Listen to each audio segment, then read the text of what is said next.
All right, hi everybody. I'm Spencer Hulse with Grit Daily, and I'm introducing the last panel of our South by Southwest 2024 lineup. It is on exploring the frontiers of innovation. That includes AI, XR, and most importantly to some of our people up here, the Metaverse. So our host for today is Emily Ullman. She's the editor of AR Insider and the chief media officer of Hopscotch Interactive, which is a media agency based in the Bay Area. Then we have Tim Porter, the CTO of ModTech Labs, Grace Ng, the founder of Mimes.ai, and Tony Parisi, who has a long list of everything. He does everything. He's the founder of Metatron Studio, which is a studio for the Metaverse. He is also an inventor, investor, and entrepreneur, and a musician who created Judgment Day, the musical. So it's going to be a fun panel. Thank you, Spencer. Okay, so welcome everybody, and hey, to my panelists here, I am so excited to be on this panel with you all today. This is going to be awesome because you know what, you guys? These guys are artists, okay? They're artists and entrepreneurs, and all of them have a really interesting story to how they got here from, their different lives and what brought them here to this moment where we are exploring the frontiers of innovation, which include all of the above, right? AR, AI, Metaverse. So why don't we kick things off? Actually, Tim, why don't you tell us a little bit about ModTech and what you're working on? Sure. So ModTech Labs is a AI-powered, massively amazing tool that helps creators in film. So one of the biggest things that we actually do is we actually enable artists to be able to do what they need to do. Biggest thing we focus on recently is part of ModOpti. So many of the creators that we work with are switching over from either film or they're coming from film over to real-time production.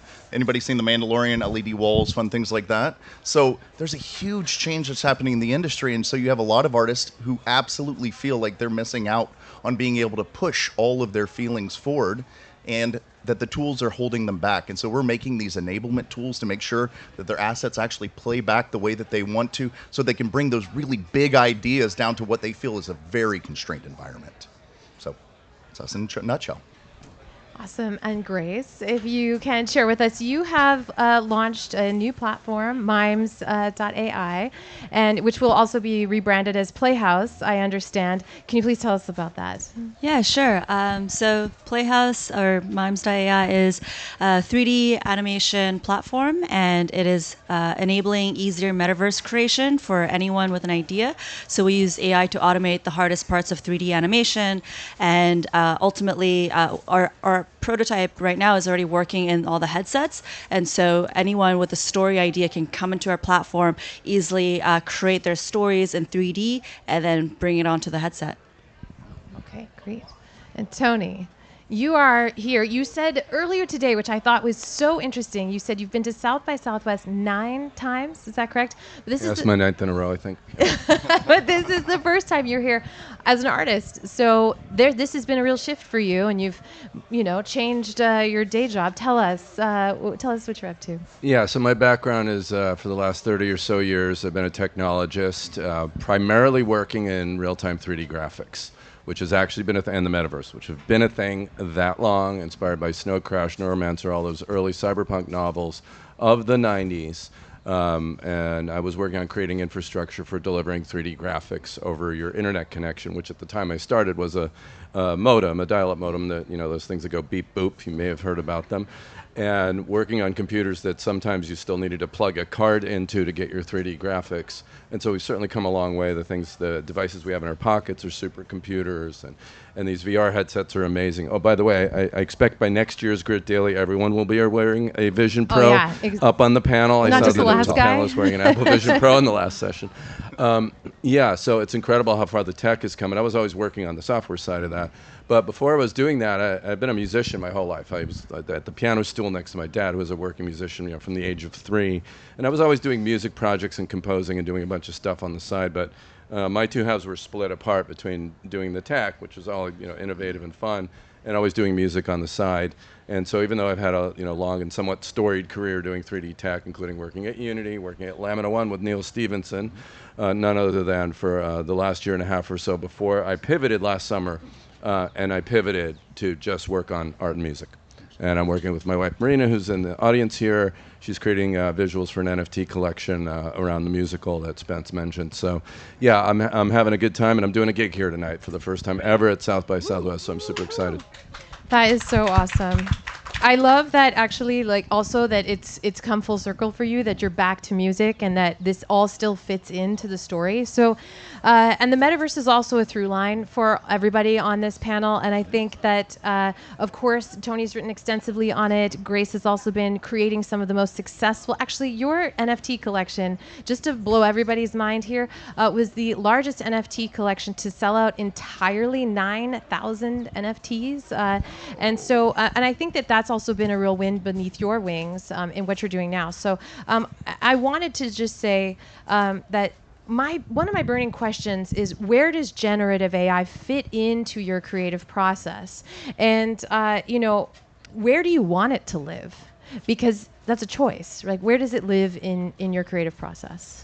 Is that for me? Yeah, that's for you. Okay. So so for me, I'm at the intersection of AI, Web3, and Metaverse technologies. So I launched this NFT collection on Bitcoin and sold out, and then I started doing a lot of world building around the characters because my fans, my audience really loved all the characters that I drew, and then so I started creating all these like animated films, and that's how I got kind of into filmmaking, which I always wanted to do, but I never had the tools to do it. I never, I always wanted to be doing like Hollywood productions, but as an indie creator, it's so hard to do. And so that is my excitement over AI right now, because the onslaught of AI tools has made it more accessible for an indie creator like me to be able to build the world or the film that I'm imagining. And so I got started about over 2 years ago, where I was working on my animated films, and it was a whole animated series. And my collection is called Crash Punks. It's inspired by Snow Crash. And right there it is. There it is again, everyone. Neil Stevenson we live everywhere. In Neil's world. This is accept it. And then now it turns out I'm building the metaverse on the blockchain, because I'm kind of, that's the direction we're working towards. So basically, I started creating these films, and then when I started off, I was handwriting the script. I was, there was before GPT came along, so I was, I never wrote an actual film script before, so I was researching and doing it all manually. But then halfway through, so I was working on it back in July 2022, and then shortly, so initially I did it all old school. I had a motion capture studio where I was doing traditional motion capturing, and that usually costs $15,000 a day to rent out.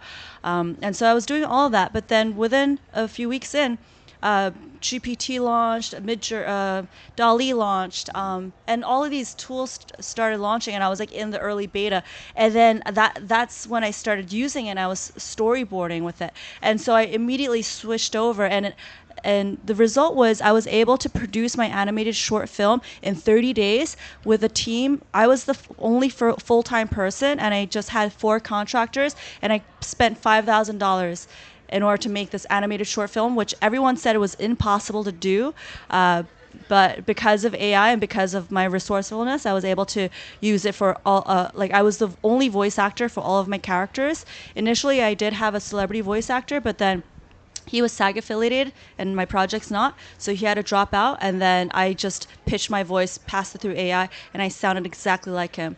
And so that was kind of What? Yeah, so that was, and then I did all the motion capture for my, using AI, and so I was at the forefront of it, and then I saw how it could possibly displace creatives, because initially I had hired a concept artist, and then halfway through I didn't need the concept artist anymore, and so I literally saw the creatives I was initially hiring, I saw that I didn't need to hire them anymore. But then as an artist, I also felt very empowered to be able to tell the story. I see. And so maybe, Tim, you could just tack onto that as a tool for creators. I'd love to hear your feedback on that. Yeah, absolutely. We have a couple of different tools that also help creatives be able to do what they need to do. So many of the creatives that we deal with want to take everyday objects and put them into whatever production that they're working on. And then as well, if anybody's working a lot in Metaverse, the thing that you'll realize is that each one of the Metaverse platforms have different requirements. They have different amount of RAM that they can take, polygon, all the way throughout. All of them need to be entirely different. So what we have is a bunch of different scanning tools that actually can scan things that are shine, sheen, reflective, refractive, doing nerfs, Gaussian splats, things like that. And then we also have AI that is generative throughout the entire process to be able to do that transmogrification. So you have something that looks like this, and then it needs to work in either Metaverse, it needs to work in a game, or all the way up and down. There is a considerable amount of changes that happen in just the mesh itself and the textures so that it can look the way that it's supposed to. And then as well, actually fit the performance pipeline and the requirements that need to happen. So not nearly as sexy as, I put in a prompt and I get an idea, but what kind of comes out of it is that freedom. Here's the nasty bits nobody wants to play with, and here's a tool that you just go, boop, and I'm good to go. So, Tony, please. Creator economy also is something I want to talk to you about. If you well, let's do AI for a second, then we'll get to that. Yeah. So I am an AI hypocrite. I stood on a stage at South by Southwest last year and said, AI is going to kill us all. I mean, we don't need to worry about general AI yet, but it's coming. And my big fear is that unscrupulous money people give emotionally immature founder people money, and they build something that's going to destroy us all, which is, I think, a reasonable general fear to have, seeing the history of technology over the last decade or so and what it can do for good or ill. That said, I use AI tools all the time. I'll give a couple of examples right now. So my musical Judgment Day that I was talking about, it is a rock opera, if you will. It's mostly rock and roll, about the end of the world. And it's heavy-duty stuff. And it's very spiritually themed. And the NFT collection we have is an oracle deck. It is like a tarot deck. And Marina and I do divinations for our NFT collectors. We read divinations. Well, the deep secret of our divination ability is I fed a model to ChatGPT and told it what the deck was. And, I told it was like a tarot deck. Here, it's in 4 suits. There's numbered cards. There's special animals and symbols that go with it. And it went and found all the meanings of all the stuff based on it, all the lore of Western magic that it could find. And so when we get on an X space and I do a reading for someone, I'm like, let me consult the oracle. And then I type over into my little chat GPT model, and it tells me what the 4 of air with a unicorn and a grail might mean to the querent. And, tarot readings are amazing anyway. That's a whole other, subtopic. But, yeah, so we use ChatGPT for that. So that's one way that I'm definitely a hypocrite. Another way is I make music, and I hate the idea of someone coming along and saying, I can use AI to be a musician, but I would love it if I did not need to hire a producer to mix and master my music. So I'm talking out both sides of my mouth. Ooh, Yeah, that's wow. Yeah, that's a very interesting thought there. So speaking of that, I guess that this is what I want to talk about creator economy, but I think that one of the things that I hear and every time I'm listening to folks talk, I'm like, well, what comes first? Is it art or is it entrepreneurship? Which is this a battle of is this I guess you know what I mean? Like, well, yin in yang, fact, where are Grace we and at? I have a panel on this at South by Official. Quick plug on Wednesday at 11:30 at the Convention Center about that. So Grace and I are doing a panel to talk deep on that with 2 other creators, creator economy and how artists are entrepreneurs. I just had to jump and make sure people put it up, favorite that thing. But yes. maybe you guys can give us a little preview of some of the thoughts that you have on this, art versus entrepreneurship. Are they different? Are they the same? Where do you stand? That's been a dilemma internally for me for so long, because I've always been an artist first, but then I got into technology because it was a way to build what I wanted to see as an artist. And so I got into building technology, and I think it's come full circle because now I've combined a lot of my entrepreneurial skills with art, and I think and I used to teach at art universities, teaching artists how to generate revenue for their projects, and so I think it's really one and the same. I think because both artists and entrepreneurs are trying to create something out of nothing and trying to like create something that's like in their mind that maybe the world doesn't believe in or like doesn't see yet, and they're just trying to build that. I think the difference is that for entrepreneurs, there's more emphasis on the revenue and the business model, and for artists, it's really just like creating whatever you want. And then I think for artists, going to how to figure out how to monetize, it's really about thinking about, well, it's a bit controversial because on one hand, with social media and like kind of like how you can do marketing for your art first, so that you can get a sense and you can see the analytics, you can get a sense of like what the audience resonates with, and the music industry does this, and try to figure out what the audience resonates with, and then kind of guide your art towards that. And so that's how artists can think about that. But then on the other hand, I've heard pushback from artists being like, oh no, but I want to stay true to just like whatever I want to create.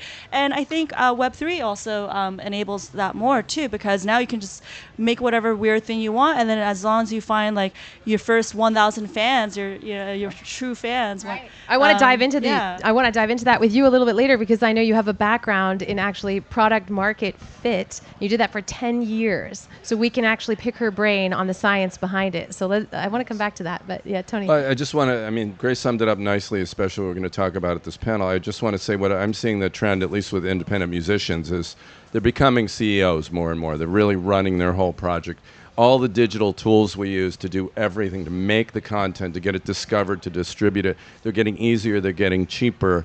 And people who take advantage of that can run their own businesses now and don't have to be the other kind of person that Grace is talking about. Some artists just don't want to focus on any of that, but the ones that do now have all the tools at their disposal to kind of become their own CEOs and run their own businesses. And that's an interesting change, at least when it comes to musicians. I think we've always seen it with the ones that lean in really hard in any generation, especially when indie labels crop up, when someone's frustrated because they're not getting their music heard.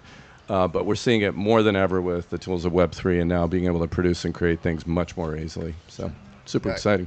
I actually started my career as an artist. So I graduated Full Sail with a degree in computer animation. And the biggest thing for me was I moved my way up to being an art director, and then I started noticing the problems that my team was having. There was deficiencies, the tools that they were using really sucked, nobody really understood what was going on.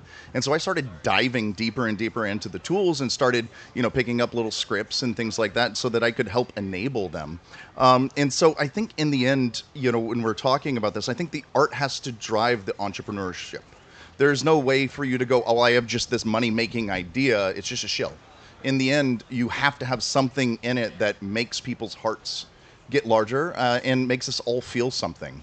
And that is, sure, you can do cash grabs, there are plenty that are out there, but those are being found out easier and easier and easier as we're moving along, and people are getting more savvy at stuff that is very much just vaporware. So in the end, put your heart first, and then what will come out of it is the tools that make and enable the world to be a better place. Absolutely. Okay, so I love the also the sense that that AI, and as we wind it back a little bit to the metaverse, is that it's the infinite potential, right? Is that we can make it whatever we want it to be. Maybe AI will make it whatever it wants it to be, potentially. But we certainly have this endless amount of potential that we are dealing with. I want to know, where do you guys see this heading? I mean, it's very positive right now. I mean, we've got a lot of great stuff happening, but is the end of the world coming? I feel like people ask me this anyway. They say, and Tony, you alluded to it at the beginning, saying, look, I'm not sure, perhaps. And Judgment Day is a little bit foreboding. Tell us. Well, I mean, to be clear, to go really meta on this, every era of human history, we always think the world's ending. There's always some huge set of challenges around it. A lot of it is rooted in, we have myths in every major religion about it, right?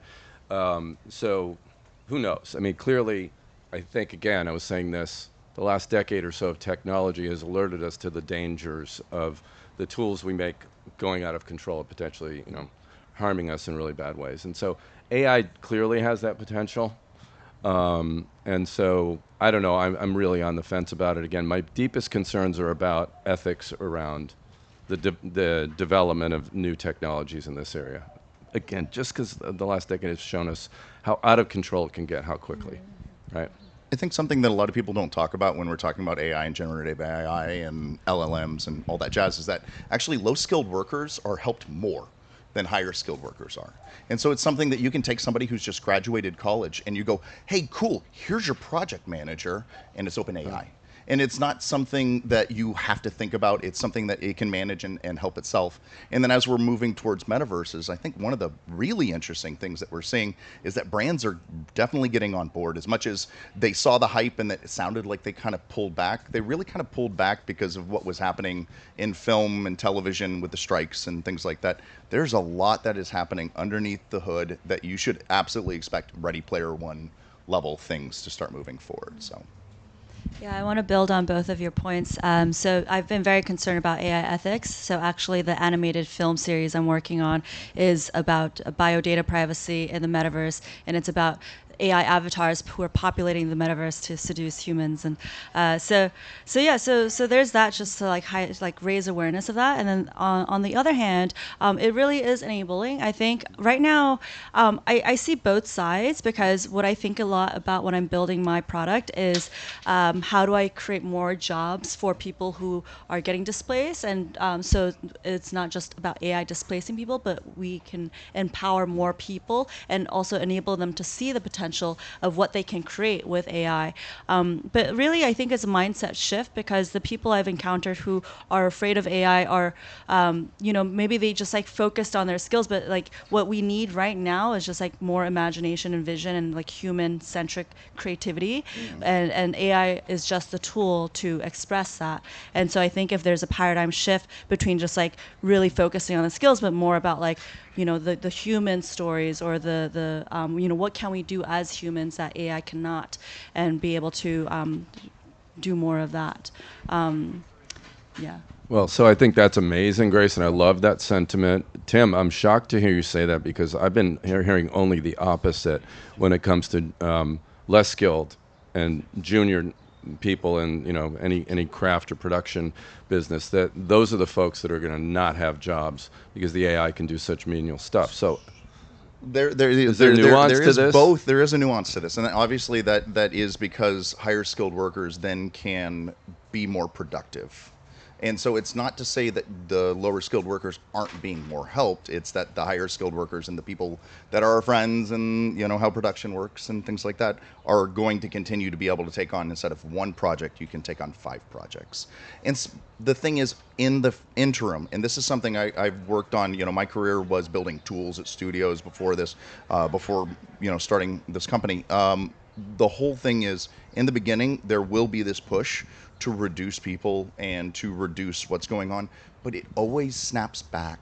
We always brought more people back in, because when an artist is freed of all of the construction and all of the things that weigh them down, sure, you give them 3 days to do something, and then you take off they're going to make more beautiful things within that same 3 days.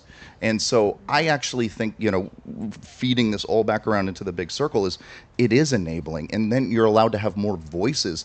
People that are like, I don't know how to use Maya, but maybe I can use this generative to 3D asset thing, and I can get my idea out. And then you can do this little diorama, and then, the real artist can come in and like really slam it out. I want to build on that, because recently I've had an experience where I was one of my clients is he worked on The Mandalorian, and he is very traditional 3D and everything. But then for me, as someone who did not study 3D animation, but I've always wanted to do 3D animation, I built this tool for myself, and then now I'm able to just like kit bash and like use AI to construct the scene, show the concept, be able to work with my client and communicate over the story without needing the skills of the rigging and the modeling and everything that was weighing me down, because I tried to do all that, but I was just like, oh my God, it's so many things to learn. Yeah. Absolutely. So I think that, as I hear you all speak, I'm reminded of this fact, which is, I don't know if it's a fact. I'm going to pretend it's a fact right now, which is that basically I've never met an artist that wanted to spend more time doing sort of the administrative load, right? That every artist I've ever met, and this goes for perhaps all of us in a way, we've all wanted to have more time to spend doing the things that are important to us and the things that have meaning for us. And so on that note, since this this is probably our last question. I'd love it if you could just all share with me what you're most inspired about in your work, or perhaps you could maybe an inspiration or the thing that has surprised you the most now that you're doing this work. So for me, it has been the speed at which tools are becoming much easier to integrate within entire products and production pipelines. So previously, if you had to go ahead and do this AI model, it was weeks before you could even get a test out, and then by the end of it, it's blah, blah. Everything from Hugging Face to much easier to integrate models are out there. And this really does allow us to have this digital playground where artists can sit there with somebody who is tech-enabled and eventually non-tech enabled. Like, I really am working for a world that people like me don't exist. I really do think that the artists should have it all in their hands. And so that is what really makes my heart sing, is to try to make a world where artists are just able to stick their fingers in and sculpt the world. So that's me.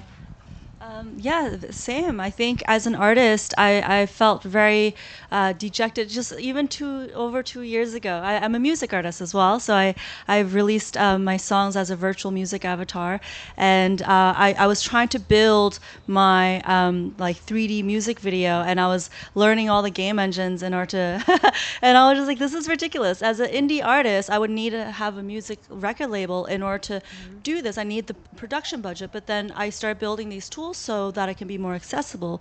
And so I think that's what's inspiring me, because I feel like when we have tools that are more accessible, then I believe that everyone is an artist, everyone is a creator, everyone has a story to tell, and we just didn't have the tools to do that.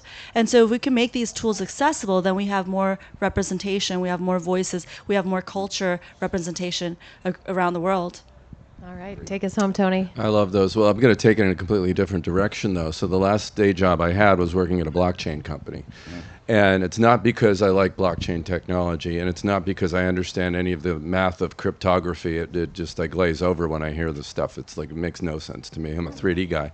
But what I like about what has been going on in Web3, rugs and scams and all the black eyes aside that it's had over the last few years, is that it offers a path to financial sovereignty to more creators.